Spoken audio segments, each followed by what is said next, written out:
Yeah, so, this is the first time I've seen something like this. So, Simpleng Hardin didn't tell me about this. Arghentrock.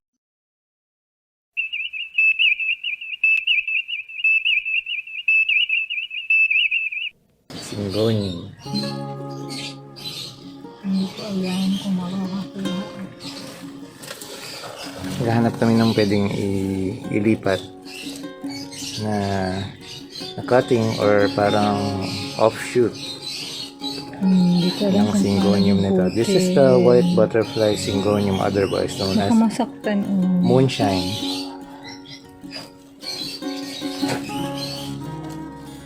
Right, it's also called moonshine. Sabi naman yung baholi. Kung alam kung siya baholi. Kasi ikatingin tayo ng aking pagpapagit. Ito talagang binibigyan ko ng oras dapat. Dali Hindi ko lang alam yan. kung mahuhugot ko siya. Oo, hugutin mo lang yan. Mahirap patayin ang syngonium. Syngoniums are hard to kill. Mukhang Not that you would want to, but they're very hardy plants.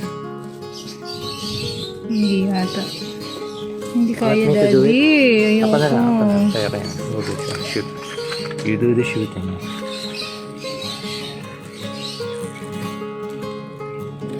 Baka maputol mo yung ugat.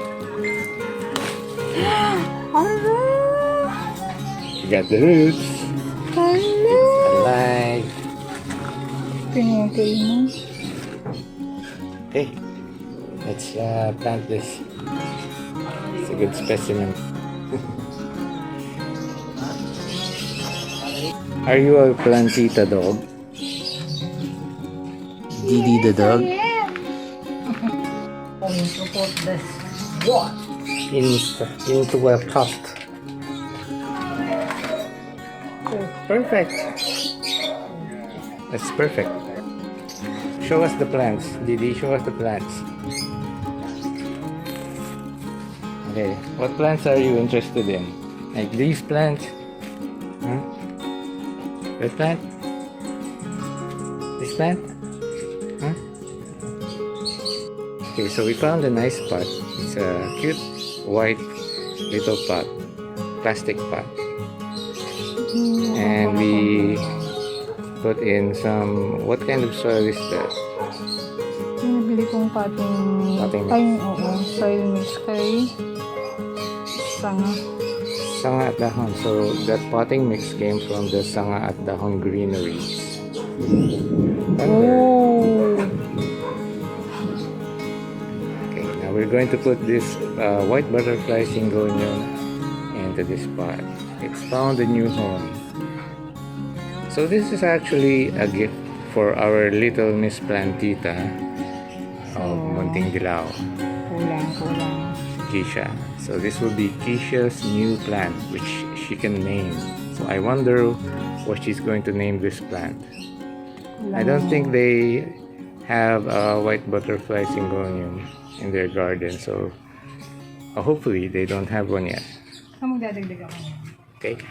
Mga sangdog.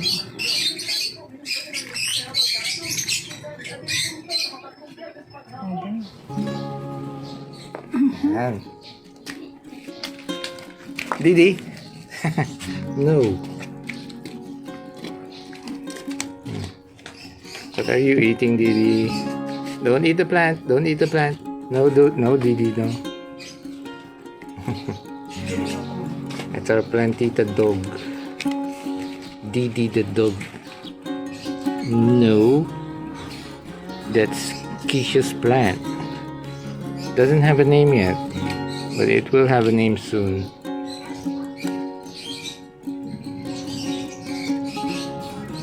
Yeah. Didi! Nauuhaw ka ba? Meron ko na. Didi! No! Didi, no! Didi, no! Didi, no!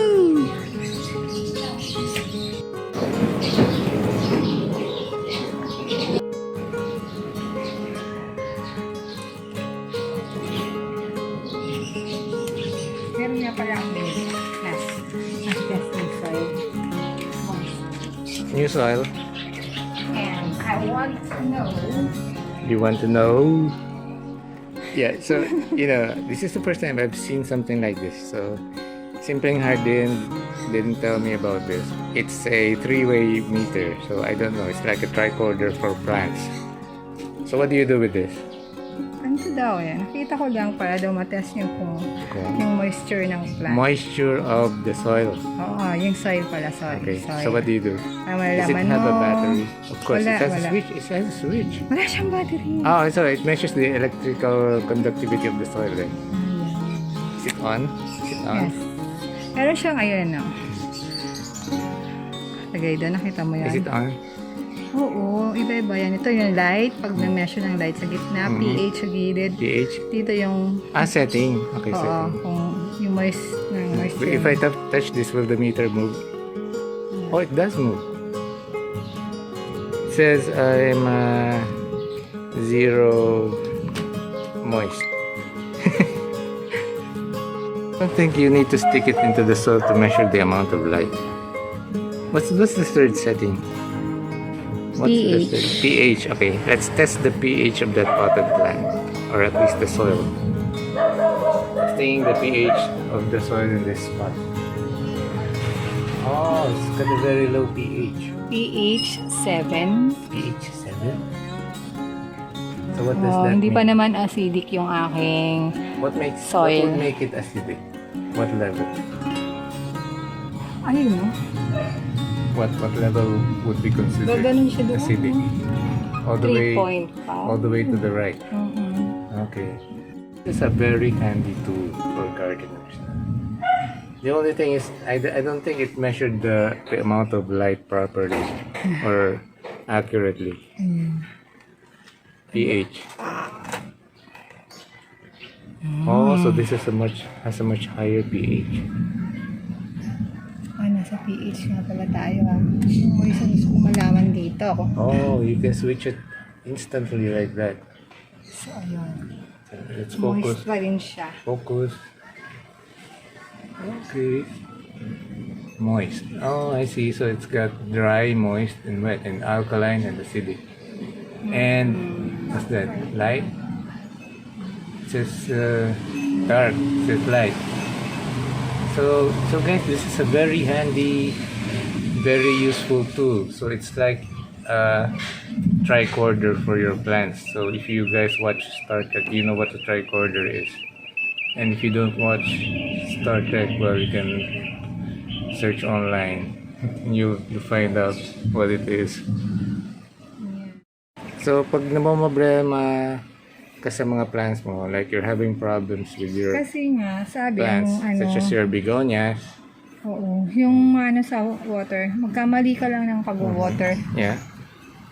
para silang nalulusaw. Nalulusaw, oo nga, no? Sa And overwater if it's too hot, they also, Oo, ang like, hirap, hirap wither. akong kung hindi kasi ako nag-finger doon. oh, ching. Yung gaya nito, hindi ko naman siya pa dinidiligan, pero mukhang wet pa rin Acidic. yung... What setting is that? Wet siya. Oh, it's wet. Wet, yeah. I can also tell just by looking. Oo. Bagay ka. Katatanim ko lang naman sa Ayan, ulok. Oh.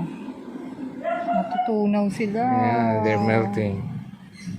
Yun ang problem. They're melting. Wala, may mga insect. Oh. Because it's too wet. Oh.